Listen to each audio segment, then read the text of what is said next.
Ladies and gentlemen, boys, girls, and MBs, we have Bernie Sanders and AOC in the building. You guys are about to go up and speak at another one of the rallies that you've been doing, the Fighting Oligarchy tour. And I'm very excited to have you here. Vegas, specifically for me, has a lot of importance because I always say it's like the last time that I felt really hopeful about the future of this country, because I was outdoor knocking for you along with the Chapo boys as well in the primaries. And we did pretty well, huh? Yeah, and everyone kept saying, oh, the Culinary Union is not going to vote, but the rank and file very clearly was swinging in your direction. And in spite of the media attacks, you obviously pulled through, and then COVID, and then all hell broke loose, obviously, and here we are. You don't have a lot of time, so and I'm sure that we'll get to talk a little bit more in the future as well, but I went to Japan recently, and I got both of you guys gifts. I actually have another gift for you, but unfortunately I don't have your gift, the actual gift here. Hold on. This one's for you. This is a Palestinian movement in Japan. Thank you. Solidarity with Palestine, and this is a little train for public transit. All right. I have a Japanese Communist Party pin for you as well, but unfortunately, because I went over there and I checked out their headquarters. But what are you guys trying to accomplish with these rallies? Let's get started. I mean, I think that the kind of moment that we're in, and also something that Trump was able to exploit, was really practicing, even though he doesn't believe in working class politics, they had a very focused working class strategy. And I think for a while, like, Democratic Party clearly wasn't effective at that, wasn't successful at that. And I think one of the things that we're here to do is to actually rally a class-conscious movement to bring people together and to show that we can fight for a better future, not in marginalizing and attacking people, marginalized people, but actually in rejecting the differences that we have to come together in common cause and to organize folks. Well, I agree. To me, this country faces the worst set of crises that we have faced in a very, very, very long time. We are looking at a nation which is now oligarchic. And they don't hide it. I mean, I must give them credit for that. They're out there. Mr. Musk, the richest guy in the world, is running all over the place, cutting the needs of veterans, cutting after Social Security.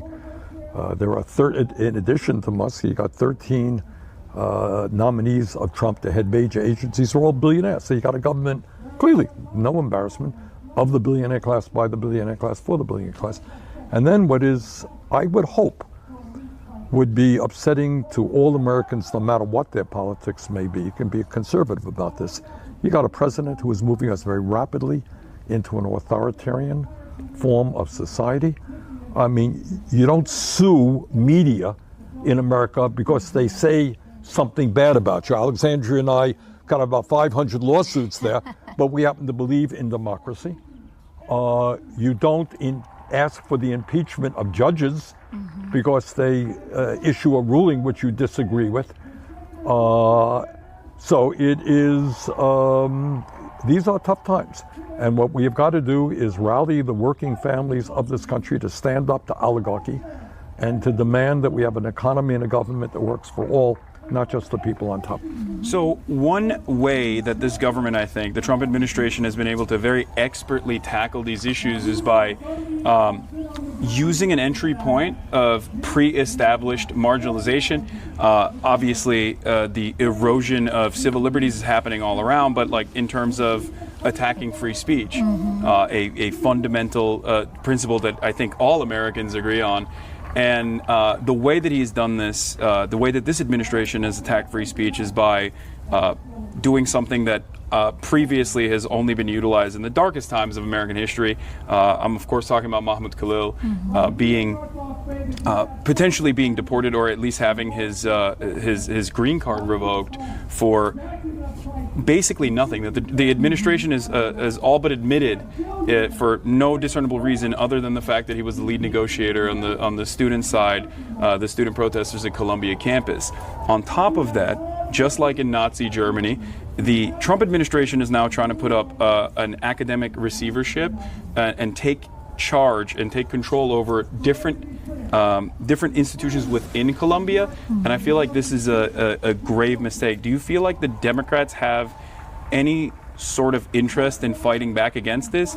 Regardless of what their opinion might be on Israel, the fact is that this is greatly going to expand, and it's simply just the entry point. Like the Palestine conversation is simply an entry point that has at least like some semblance of institutional backing.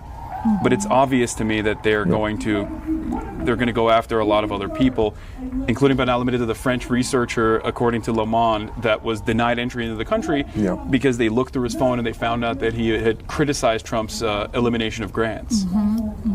I think there actually is support for it because of the free speech grounds on it. Because of the free speech grounds, because when ICE came to try to pick up, in Mahmoud Khalil's case, when they tried to pick him up, they offered no warrant. These were unmarked people. There were no charges.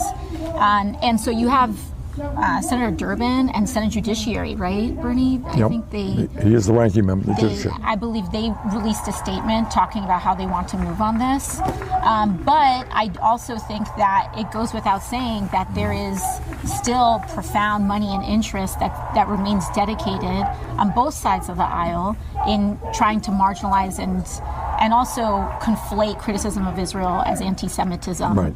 And we have to be very aware of that too. We have very limited time, and you guys have to. Do I need to? Sorry. You got no time. I'm going Okay. up. It's my cue. All right. Just Sorry, a minute I'm or going up on two. stage. All right, perfect. Sorry. One question I actually wanted to ask you before we let you go is, you've also talked about, recently with the New York Times about what the future of the Democratic Party looks like and what maybe young enterprising individuals must do. And I believe I'm paraphrasing here. You said something along the lines of like running as an independent rather than utilizing the party for me, infrastructure. that's not a very radical concept because I am the longest serving independent in American congressional history, and I've always run as an independent. Look, I think the Democrats over the years deserve credit for the work they've done on women's rights, on gay rights, on civil rights in general, fighting bigotry. They deserve credit, and they've made progress. But I don't think anybody with a straight face can tell you that they've stood up for the working class of this country. And I think that's why so many working class people have drifted into the Republican Party, not because they believe in tax breaks for billionaires or they don't believe that climate change is real. It's they look at the Democrats and there's not much there. So what my view is people should think about running as they want. Progressive independents should run as progressive Democrats. But don't necessarily feel that you have to run within the Democratic Party. And I think as you may recall, in Nebraska, a fellow named Dan Osborne ran a really, really powerful campaign as an independent, running as a very proud trade unionist, running on economic issues, and he did extremely well, much better than anyone had anticipated. So that was my point, and I think it makes sense. Do you feel like there's any sort of momentum to break through the duopoly in this structure as someone who has run as an independent and It is. a long career? It's a long discussion. If you're asking me, do I think we could start a third party tomorrow? I don't, for a lot of reasons, having to do with restrictions in various states making it almost impossible. But I think what you're seeing is massive discontent with both the Republican Party and the Democratic Party. More and more people are looking for, I think, independent alternatives. Yeah. Oh, you? Yeah. Okay. All right. Well, All right. thank you so Listen, much. great to see you. We'll hopefully do this again very soon. Okay. Take care. All right. We'll go over to the rally now. We got to get your mic off. Thank you so much. Perfect. Okay. We good? All right. Chatters.